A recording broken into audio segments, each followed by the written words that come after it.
warahmatullahi wabarakatuh. Hamdan wa syukran lillah, salatan wa salaman ala rasulillah, amma ba'd. Kali ini kita akan membahas tentang tasawuf atau kajian tasawuf, yaitu kitab Bidayatul Hidayah yang syarahnya Maraqil Ubudiyah, yang dikarang atau yang disyarah oleh Syekh Muhammad Nawawi Al-Bantani atau Al-Jawi. Jadi tasawuf ini adalah biasa kita dengar namanya Abu Hamid Muhammad bin Muhammad Al-Ghazali. Beliau ini adalah seorang ulama tasawuf yang sangat terbesar pada zamannya. Beliau pernah digelar juga Hujjatul Islam. Dan Imam Al-Ghazali itu lahir di Tus pada tahun 450 dan beliau wafat pada tahun 505. Dan Imam Al-Ghazali sebelum mempelajari ilmu tasawuf, beliau adalah seorang pakar ahli fikih. Dan yang mana pada saat itu Imam Al-Ghazali sedang mengimami sholat bersama adiknya yang bernama si Ahmad. Dan ketika di pertengahan sholat, Imam Al-Ghazali pada saat itu menjadi imam. Dan pada saat itu juga adiknya mufarqah atau keluar dari sholat berjamaah. Dan setelah selesai sholat, maka Imam Al-Ghazali mengadu kepada ibundanya. Ibunda, adik saya si Ahmad tidak mau sholat berjamaah. Maka dipanggillah Ahmad, dan setelah si Ahmad dipanggil, maka beliau mempunyai alasan yang logis. Apa alasannya? Saya mufarqah dari sholat berjamaah karena saya melihat abang saya itu ketika sholat bukan mengingat Allah. Saya melihat dari belakang punggungnya itu berdarah, yaitu darah yang sangat banyak. Ternyata setelah ditanya Imam Al-Ghazali atau Abu Hamid Muhammad bin Muhammad Al-Ghazali, beliau menjawab, iya, memang di waktu sholat saya selalu mengingat darah haid, mengkupas tentang bagaimana menyikapi secara hukum yaitu darah haid. Dari situ Imam Al-Ghazali terheran-heran dan takjub kepada adiknya.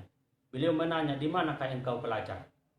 Ternyata ada seorang waliullah yang tidak terkenal pada saat itu, tidak ada satupun yang tahu pada saat itu kecuali si Ahmad adiknya ini. Padahal seorang waliullah ini di pasar, tukangnya, kerjaannya cuma tukang jahit sepatu. Dan pada saat itu juga Imam Al-Ghazali mengunjungi waliullah ini, seorang ulama besar, tapi orang tidak tahu kalau dia itu adalah waliullah. Setelah dikunjungi Imam Al-Ghazali, apa yang terjadi? Dia ingin menuntut ilmu. Padahal Imam Al-Ghazali, coba kita cek, Imam Al-Ghazali sudah masyhur pada saat itu, ulama fikih pada saat itu. Beliau terkenal di mana-mana, tapi dia belajar kepada seorang waliullah, yaitu tukang jahit sepatu. Artinya apa yang kita dapat di sini? Setinggi apapun ilmu kita, ada orang yang lebih tinggi ilmunya dari kita. Jangan bosan yang namanya belajar. Nah, setelah Imam Al-Ghazali belajar kepada gurunya ini, apakah langsung belajar? Tidak. Imam Al-Ghazali disuruh gurunya membersihkan kotoran-kotoran yang ada di rumah gurunya. Setelah dibersihkan Imam Al-Ghazali, setelah dilihat Imam Al-Ghazali begitu banyak kotoran, apakah Imam Al-Ghazali menolak? Tidak. Karena keinginan hatinya yang menuntut ilmu, dia lebih tahu adab lebih tinggi daripada ilmu. Apa yang diperintahkan gurunya itu dia optimis. Seyakin-yakinnya ada sesuatu di balik itu yang harus diterapkan kepada dia. Ternyata kita harus menghilangkan keegoisan di dalam menuntut ilmu. Jadi Imam Al-Ghazali membersihkan dengan kain. Maka gurunya menegur, hai murid, jangan bersihkan dengan kain, tapi bersihkanlah dengan tanganmu sendiri.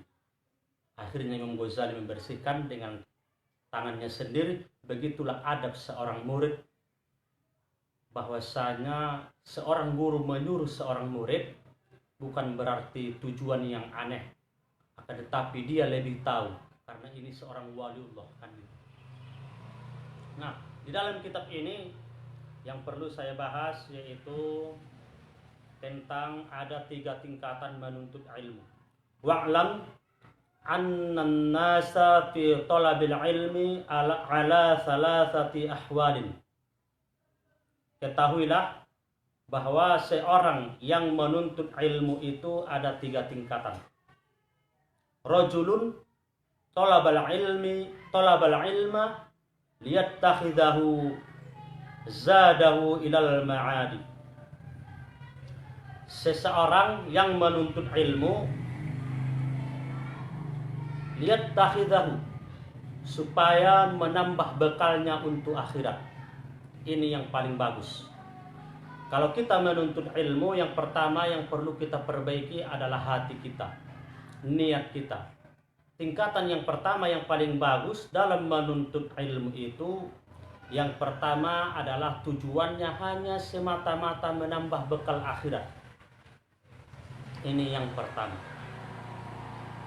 Apa tanda-tandanya dia ingin bekal akhirat? Ya, tanda-tandanya salah satunya dia tidak ingin kemewahan dunia. Dia pergi sekolah mencari ilmu bukan semata-mata supaya hidupnya nanti makin sukses, supaya jadi orang kaya, supaya jadi orang terpandang dan lain sebagainya. Dia semata-mata menuntut ilmu karena mengharap ridho Allah Subhanahu wa taala.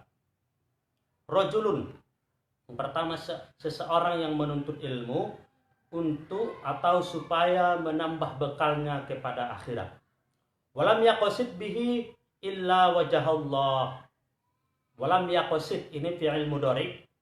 Kenapa dijazamkan padahal fi'il mudhari dasar barisnya adalah dhammah, tapi di sini dijazamkan karena masuk amil jazam yaitu lam. Walam yaqsid, dan ia tidak bermaksud dan tidak ada niatnya yang lain dalam menuntut ilmu itu illa wajah Allah, kecuali hanya semata-mata karena Allah. Wadarul akhirata, dan ia hanya mengharap akhirat, rumah akhirat. Fahada minal faizin, maka inilah orang-orang yang beruntung. Ini tingkatan yang pertama dalam menuntut ilmu. Niatnya hanya semata-mata karena Allah Subhanahu wa taala atau untuk menambah bekal akhirat. Kemudian yang kedua, tingkatan yang kedua menuntut ilmu, warajulun. Wawu atop diatopkan kepada kalimat sebelumnya, yaitu rajulun yang pertama. Warajulun talabahu liyasta'ina bihi ala hayatihil ajilah wa yanala bihil izza. Saya baca yanala, wawunya huruf atop, ya'topkan kepada yasta'ina, masuk lam. Lam di situ namanya lam kay, liyasta'ina. Atau harfu nasbin, menasabkan akhir fi'il mudhari. Waw di situ waw atop, maka menjadi wayanala. Wayanala bihil izza wal jaha wal mala wa huwa alimun bidzalik mustash'irun fi qalbihi raqaqata halihi wa khissata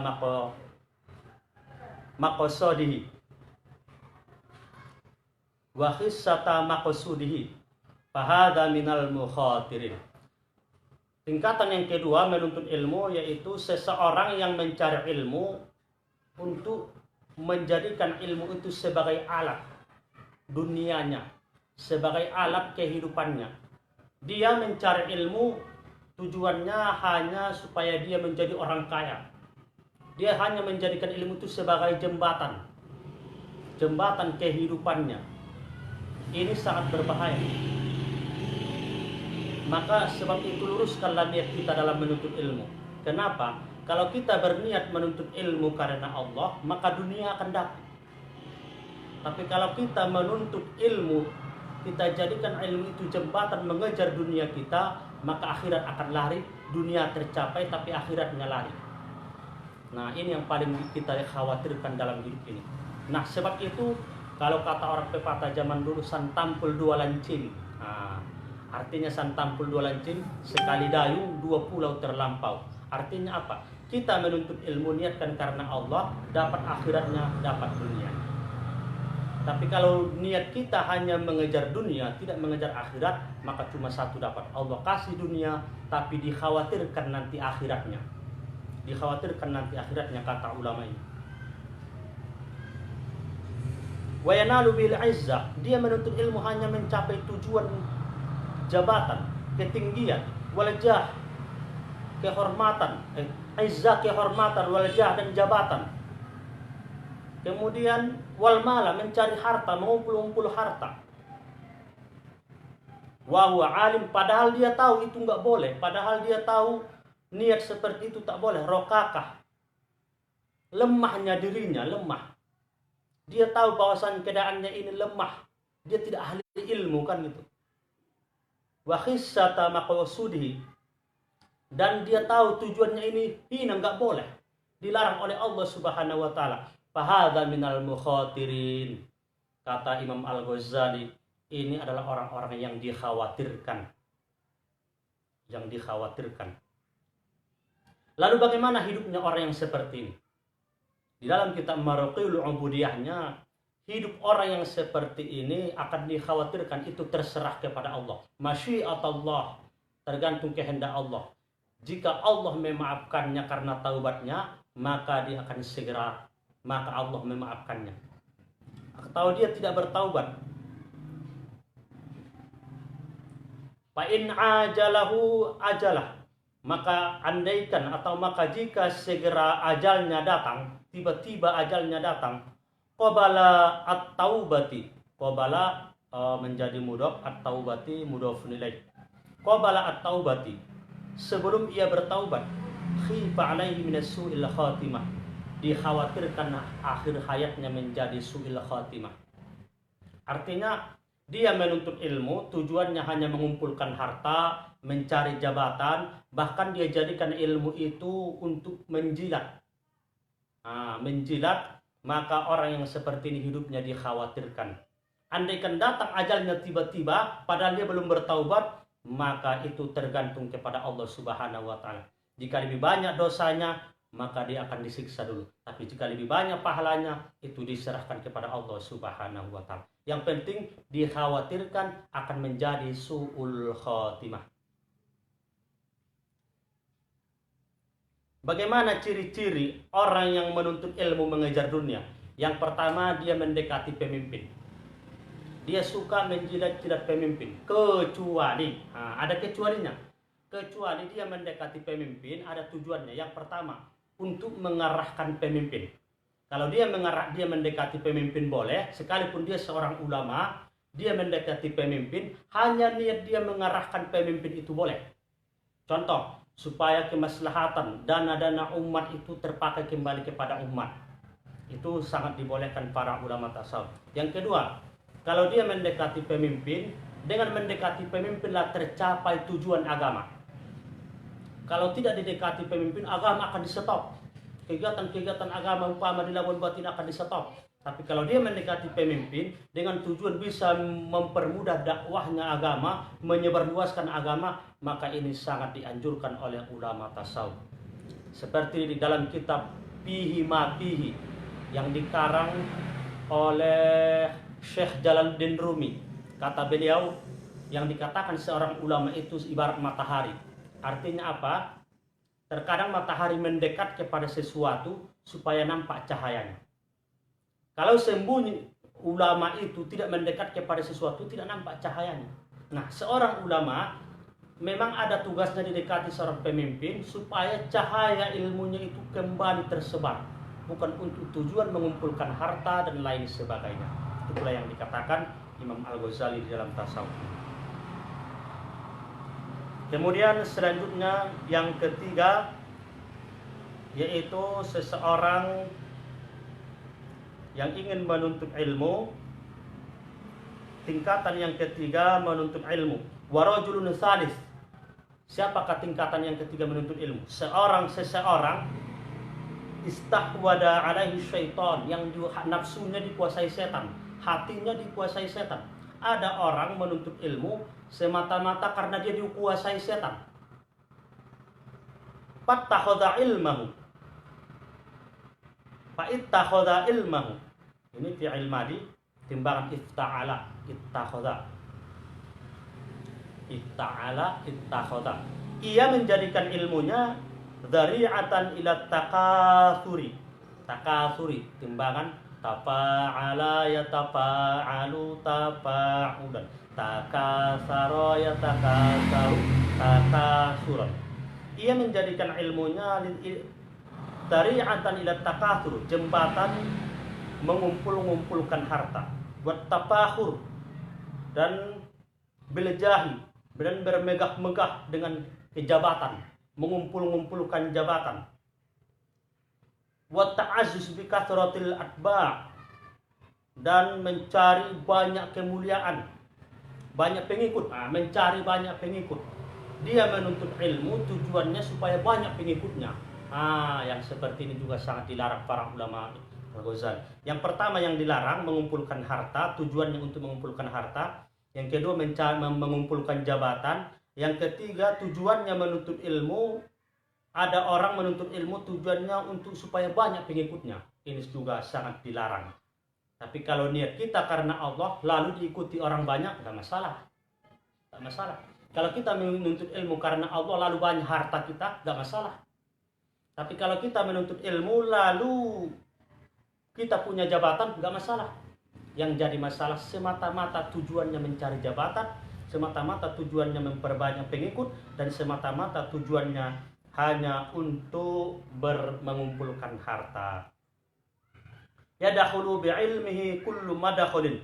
Ia memasukkan ilmunya ke setiap tempat. Roja'a yaqdi minad dunya. Dengan harapan supaya banyak yang menuntut dunia, mengejar dunia. Watarahu, mengejar dunia dan mencapai jabatan, hajatnya. Padahal ada hajatnya. Wa huwa ma'adzalik yutmiru fi nafsihi. Padahal dia beserta yang demikian itu menyembunyikan di dalam dirinya annahu indallah, bahwasanya di sisi Allah, bimakanin, dengan posisi atau dengan tempat, liittisamihi, dengan tempat yang tisamih,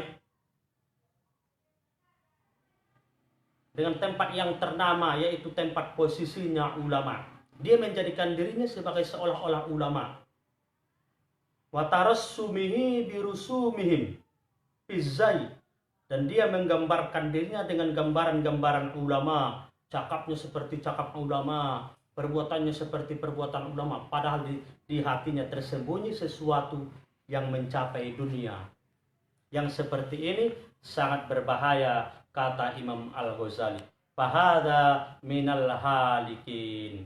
Maka ini adalah orang-orang yang rusak. Nah, kesimpulan kajian kita sore hari ini.